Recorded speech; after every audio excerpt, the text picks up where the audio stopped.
এবার ভালো উঠেছে।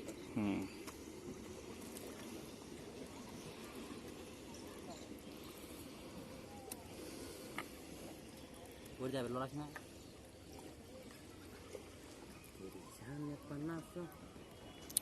মাথা মাথা আছে আস্তে থেকে মাথা আছে। এখানকার মাছগুলো সুন্দর আছে, ভালোই আছে। এই যে পাতায় বিড়বিড় বিড়বিড় করছে, তাই না? এখন মাছ, এই যে মাছ ইয়া করতেছে।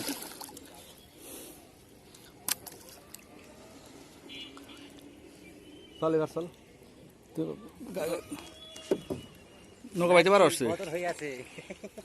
হ্যাঁ, না যে বদল হয়েছে। আজকে 200 টাকা নেওয়া লাগবে। ওই যে বিদ্যুৎ আসছে। বলো বলো। আজকে 200 টাকা নেওয়া লাগবে।